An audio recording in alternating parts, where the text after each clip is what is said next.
तो आप सभी लोगों का आज के इस भगवत गीता क्लास में बहुत बहुत स्वागत है। अब जैसा कि आप जानते हैं कि हम अध्याय 4 पढ़ रहे हैं, दिव्य ज्ञान, ट्रांसेंडेंटल नॉलेज। और पिछले सप्ताह भी जब हम इस दिव्य ज्ञान को पढ़ रहे थे तो भी बहुत ही फेमस, बहुत ही प्रसिद्ध श्लोक आया था। तो ये बता सकते हैं कौन सा श्लोक आया था? यदा यदा ही धर्मस्य। बहुत सुंदर। और आज दूसरा उतना ही प्रसिद्ध श्लोक है, परित्राणाय साधूनाम। और मुझे विश्वास है कि आज का श्लोक भी आप लोग उतनी ही अच्छी तरह से, उतनी ही त्वरित गति से और उतनी ही निपुणता से पढ़ पाएंगे जितनी की निपुणता से आपने पिछली बार पढ़ा था, क्योंकि ये श्लोक भी सभी लोगों की जुबान पर होगा और इसमें कोई नयापन नहीं है कि हमें पढ़ने में दिक्कत हो। तो क्या विचार है, आप लोग पहले पढ़ लेंगे या मैं पढ़ूं उसके बाद ही पढ़ेंगे? पढ़ लेंगे ना सभी लोग? Very good. तो हाँ बिल्कुल, शुरू करिए। बहुत बहुत धन्यवाद आप सभी लोगों का। आप सभी लोगों ने भगवान की वाणी से निकला हुआ ये श्लोक अपनी वाणी में बोला। आप लोग कितने धन्य हैं कि भगवान की वाणी का उच्चारण करने को आपको मिल रहा है। तो अब हम इस श्लोक को आगे शुरू करते हैं। परित्राणाय साधूनां विनाशाय च दुष्कृतां धर्म संस्थापनार्थाय संभवामि युगे युगे। अब हम पहले शब्दार्थ देखेंगे।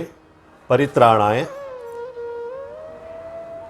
उद्धार के लिए, साधु नाम, भक्तों के, विनाशाय, संहार के लिए, च तथा, दुष्कृताम, दुष्टों के, धर्म, धर्म के, संस्थापनार्थाय, पुनः स्थापित करने के लिए, संभवामि, प्रकट होता हूँ, युगे युगे, युग युग में।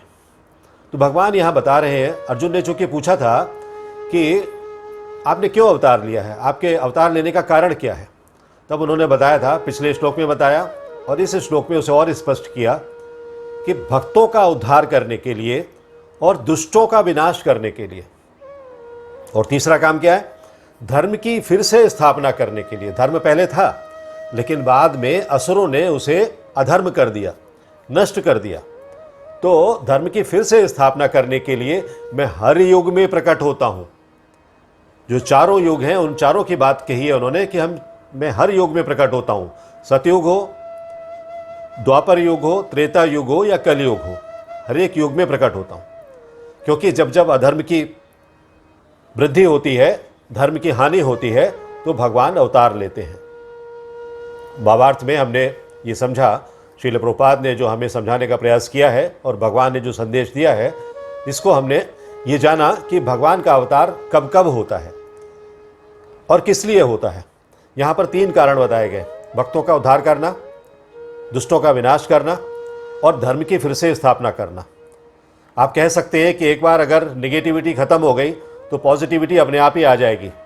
मतलब भक्तों का उद्धार हुआ तो दुष्टों का विनाश हो ही जाएगा, या दुष्टों का विनाश हुआ तो भक्तों का उद्धार हो ही जाएगा। निश्चित तौर पर बात सही है, लेकिन फिर भी ये 2 कार्य हैं। दुष्टों का विनाश जब हम कर रहे हैं तो भक्तों का उद्धार हुआ है कि नहीं हुआ है वो भी सुनिश्चित करना हमारा कार्य है।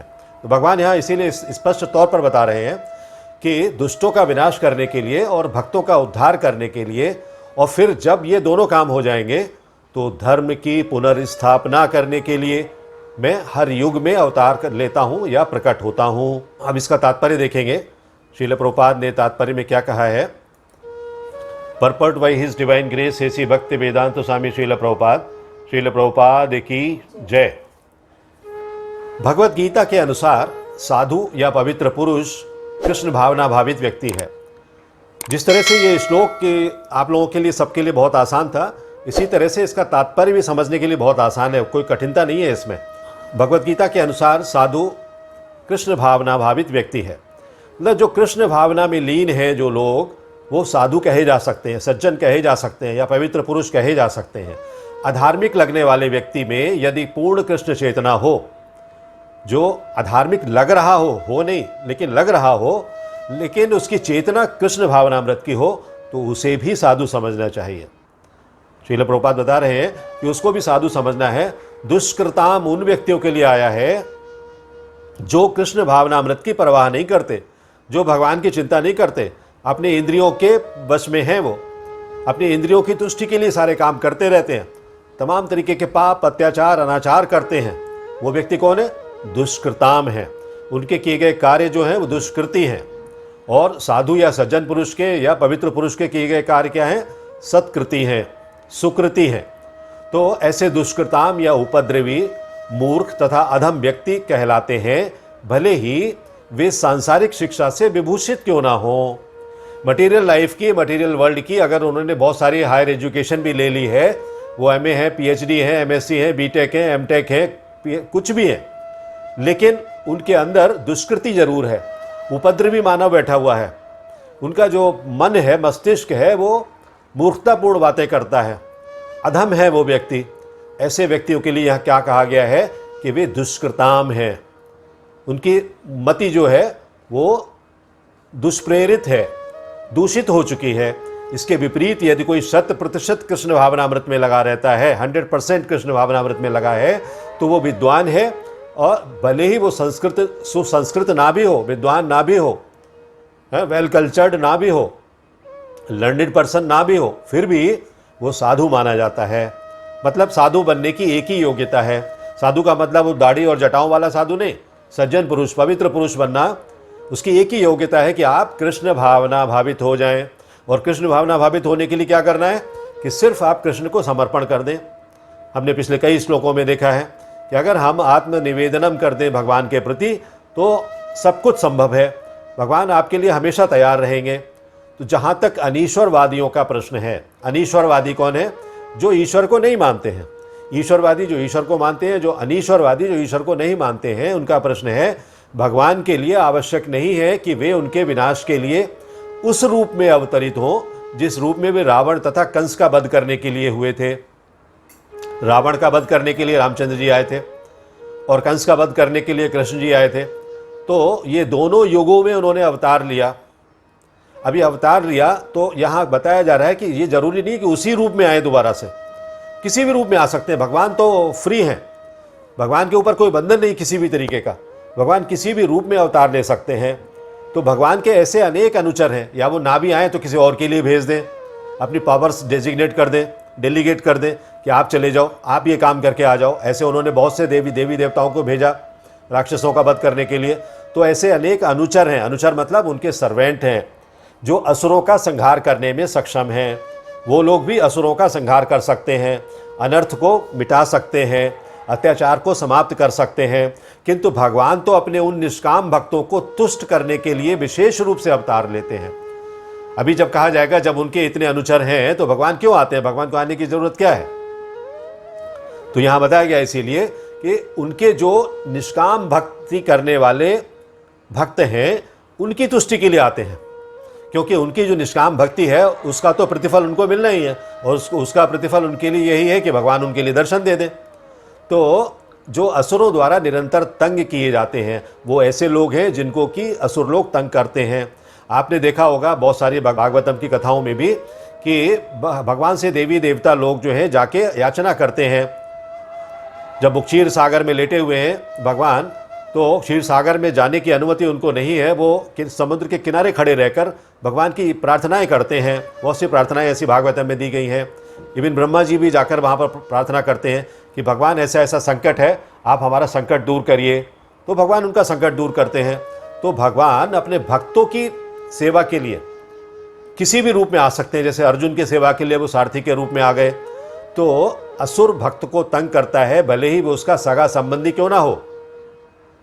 अगर असुर भक्त को तंग कर रहा है तो भगवान तुरंत प्रकट हो जाएंगे, भले ही उसका सगा संबंधी क्यों ना हो। क्यों उदाहरण दिया ऐसा, सगा संबंधी वाली बात क्यों कही? क्या वो संबंधी के अलावा कोई दूसरा व्यक्ति ही हो सकता है? सगा संबंधी नहीं हो सकता। अगली लाइन में लिखा गया है कि यद्यपि प्रहलाद महाराज हिरण्यकश्यपु के पुत्र थे। प्रहलाद महाराज की कथा सबको पता है। प्रहलाद महाराज हिरण्यकश्यपु के पुत्र थे, किंतु तो भी वे अपने पिता द्वारा उत्पीड़ित थे।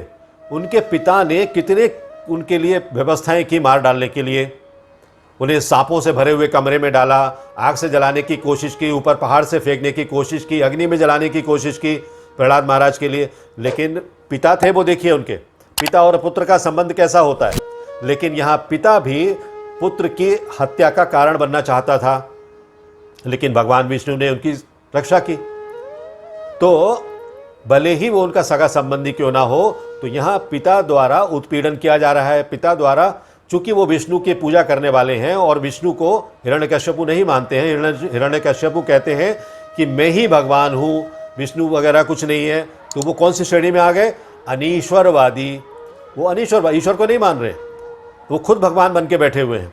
कहते हैं मैं भगवान हूँ, जब तक कि तुम मुझे भगवान नहीं कहोगे मैं तुम्हें जिंदा नहीं छोड़ूंगा। तो इसी प्रकार कृष्ण की माता देवकी यद्यपि कंस की बहन थी, आप देखिए वहाँ भाई बहन का रिश्ता, यहाँ पिता पुत्र का रिश्ता था प्रहलाद महाराज में और हिरण्यकश्यपु में, यहाँ कंस में और देवकी में भाई बहन का रिश्ता है। आपने देखा होगा बहुत सारे टीवी सीरियल्स में और फिल्मों में कि कंस ने किस तरह से अपनी बहन का विवाह करने के बाद उन्हें उनकी ससुराल में छोड़ने के लिए गए, बहुत सारा तैयारियां की उन्होंने, सब कुछ व्यवस्थाएं की। लेकिन जब उन्हें आकाशवाणी से ये पता लगा रास्ते में जाते हुए अपने महल से और वसुदेव के महल तक जाते हुए, जब उनको रास्ते में पता लगा, आकाशवाणी हुई कि देवकी का 8वां पुत्र तुम्हारी इस बहन के गर्भ से पैदा होगा और वही तुम्हारी मृत्यु का कारण बनेगा, तो एकदम उसका मूड जो है चेंज हो गया। वो फिर अपनी बहन का हत्यारा बनने लगा। उसने बहुत कोशिश किया, वसुदेव ने उनकी चरणों में याचना की कि नहीं, ये आपकी बहन है, इसका अभी विवाह हुआ है, मैं इसे लेकर अपने घर जा रहा हूँ, ये तो अभी घर तक नहीं पहुँची है, इसका क्या दोष है इसमें?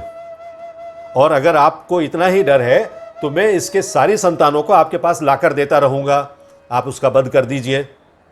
लेकिन इसको वध क्यों कर रहे हैं? तो ये जो बात है यहाँ पर आप देखें कि किंतु उन्हें तथा उनके पति वसुदेव को इसीलिए दंडित किया गया था क्योंकि उनसे कृष्ण को जन्म लेना था। आप देखिए कितनी भी प्रयास कर लिए कंस ने, लेकिन क्या कंस बच पाए? नहीं बच पाए। भगवान वहां से निकलकर चले गए, कितनी भी जेलों के अंदर रखा उन्होंने, जेल से निकलकर चले गए, बाहर चले गए, और बाहर जाकर उन्होंने जो लीलाएं की और बाद में फिर वृंदावन में, गोकुल से वृंदावन में वापस आए और आकर उन्होंने जब कंस का वध किया तो वो लीलाएं सबको पता है। अतः भगवान कृष्ण मुख्यतः देवकी का उद्धार करने के लिए प्रकट हुए थे, क्योंकि देवकी संकट में थी, तो देवकी का उद्धार करने के लिए प्रकट हुए थे, कंस को मारने के लिए नहीं। कंस तो बोनस में मर गए। कंस तो चूंकि अत्याचार कर रहे थे, उन्होंने कहा है कि जब भी जिस युगों में अत्याचार बढ़ता है, अधर्म बढ़ता है, धर्म की हानि होती है, तो मैं अवतार लेता हूँ, तो उन्होंने अवतार लिया था। तो यहाँ किंतु ये दोनों कार्य एक साथ संपन्न हो गए, कंस भी मर गए और देवकी का भी उद्धार हुआ। अतः ये कहा जाता है कि भगवान भक्त का उद्धार करने के लिए और दुष्ट असुरों का संहार करने के लिए विभिन्न अवतार लेते हैं। आपने बहुत सारी कहानियों में देखा होगा भगवान ने कितने तरीके के अवतार लिए हैं। तो कृष्णदास कविराज कृत चैतन्य चरितामृत के 20वें अध्याय, मध्य लीला 20वें अध्याय के 263-264वें श्लोक में अवतार के सिद्धांतों का सारांश प्रकट होता है। जब यहाँ पर कहा गया है चैतन्य चरितामृत में, सृष्टि हेतु ये मूर्ति प्रपंचे अवतरे, से ईश्वर मूर्ति अवतार नाम धरे, मायातीत पर व्योमे सबार अवस्थान, विश्वे अवतरी धरे अवतार नाम। मतलब अवतार नाम किसका रखा जाता है? अवतार जो हम लोग बोल रहे हैं अभी, अवतार क्यों कहा गया है यहाँ पर? अवतार अथवा ईश्वर का अवतार, सिर्फ अवतार कहें क्योंकि सामान्य व्यक्ति, मानवों का अवतार नहीं होता, मानव जन्म लेते हैं, भगवान का अवतार होता है। तो ईश्वर का अवतार भगवत धाम से भौतिक प्राकट्य हेतु होता है। भौतिक रूप में जब भगवान प्रकट होते हैं तो उसको अवतार कहते हैं। ईश्वर का वो विशिष्ट रूप जो इस प्रकार अवतरित होता है, ये विशिष्ट रूप है, वो अवतार कहा जाता है। ऐसे अवतार भगवत धाम में स्थित रहते हैं। भगवत धाम में बहुत सारे भगवान के अवतार हैं। जब जिस अवतार की आवश्यकता होती है वो अवतार पृथ्वी लोक में भेज दिया जाता है। तो जब ये भौतिक सृष्टि में उतरते हैं, जब भगवान उतरते हैं तो उन्हें अवतार कहा जाता है। अवतरति इति अवतार, जो अवतरण करते हैं, जो नीचे आते हैं अपने लोक से पृथ्वी लोक में आते हैं, तब उनको अवतार कहा जाता है। अवतार कई तरह के होते हैं। प्रभुपाद बता रहे हैं कि अवतार यथा पुरुषावतार, गुणावतार, लीलावतार, शक्त्यावेश अवतार, मनवंतर अवतार और योगावतार। अब ये क्या है? पुरुषावतार। पुरुषावतार क्या है? जब भगवान के हम वो स्वरूप देखते हैं, जब भी वो गर्भोदकशाही विष्णु के रूप में, शिरोदकशाही विष्णु के रूप में या कारणोदकशाही विष्णु के रूप में हमारे सामने उपस्थित होते हैं वो भगवान के पुरुषावतार हैं। और गुणावतार, गुणावतार कौन से हैं? गुणावतार वो हैं जब भगवान विष्णु के रूप में, ब्रह्मा के रूप में और शिव के रूप में प्रकट होते हैं। तो ब्रह्मा विष्णु महेश हम बोलते हैं, तो वो भगवान विष्णु के ही अवतार हैं। ब्रह्मा जी और शिव जी भी लीला अवतार। लीला अवतार तो बहुत सारी लीलाएं भगवान ने की हैं अलग अलग स्वरूप में, आप सबको पता होगा। जैसे भगवान ने बहुत सारे अवतार लिए हैं, राम के रूप में आए, कृष्ण के रूप में आए, नरसिंह के रूप में आए जिसकी अभी हमने चर्चा की, जिनकी हमने अभी स्तुति की, और बराह के रूप में आए, मत्स्य के रूप में आए। तो भगवान के 10 अवतारों की, दशावतार की हम चर्चा करते हैं, हमने उनकी कथाएं पढ़ी हैं। फिर है शक्त्यावेश अवतार।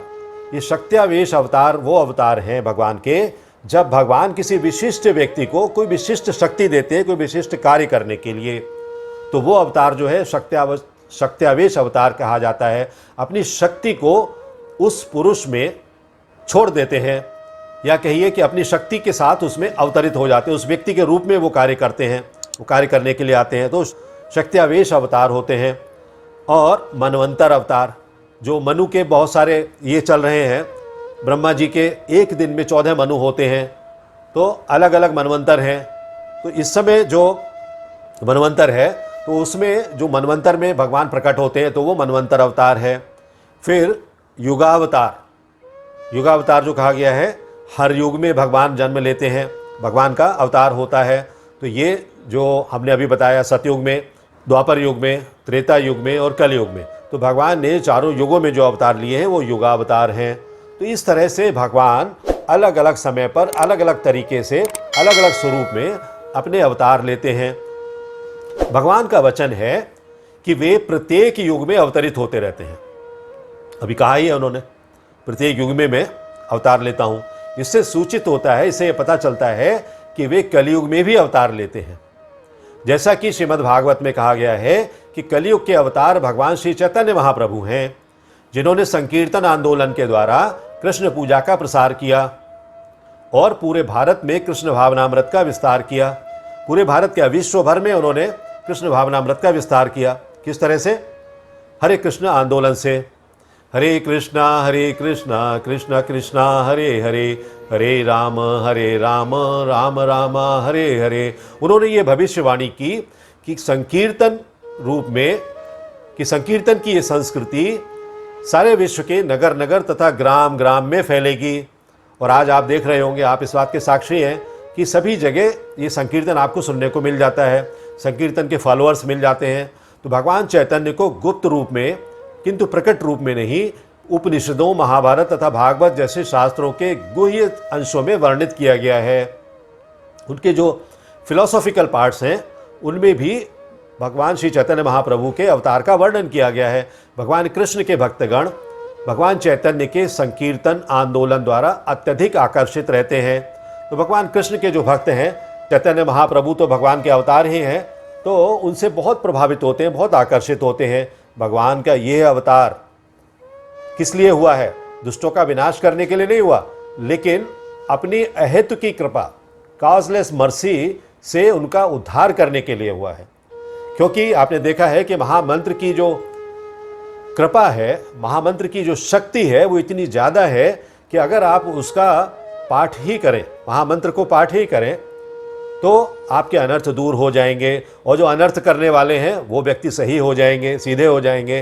तो बिना किसी का संहार किए हुए आप उनको सीधा कर सकते हैं। कैसे? अगर वो हरे कृष्ण महामंत्र का जाप करें।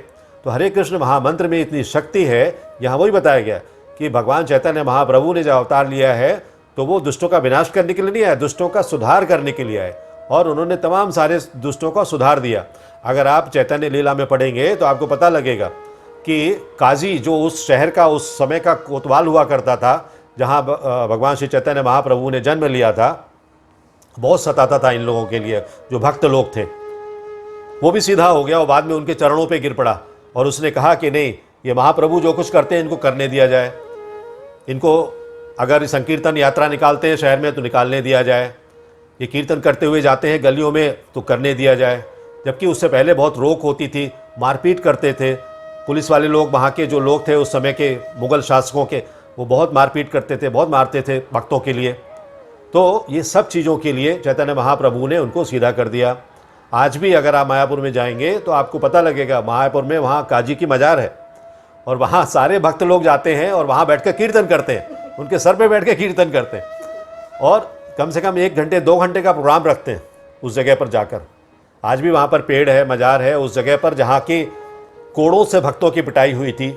और वहाँ चैतन्य महाप्रभु ने जब अवतार लिया तो उन काजी को सीधा कर दिया और उन काजी को वहीं फिर बाद में उनके अंत समय में दफनाया गया। और वहाँ पर अभी भी सारे भक्त लोग जाते हैं और वहाँ पर गुणगान करते हैं चैतन्य महाप्रभु का। तो ये महिमा है महामंत्र की। महामंत्र को हमें साधारण मंत्र नहीं समझना चाहिए, इसीलिए इसको महामंत्र कहा जाता है। ये कोई साधारण चीज़ नहीं है। हमने ये आज के इस श्लोक का, चौथे अध्याय के 8वें श्लोक का तात्पर्य पूरा किया। हरे कृष्णा कृष्णा कृष्णा हरे हरे, हरे राम राम राम हरे हरे। यदि आपको यह वीडियो पसंद आया हो तो लाइक करें और अपने मित्रों तथा संबंधियों के साथ शेयर करें। ऐसे ही अन्य वीडियो के लिए हमारा चैनल सब्सक्राइब करें और बेल आइकन दबाना ना भूलें।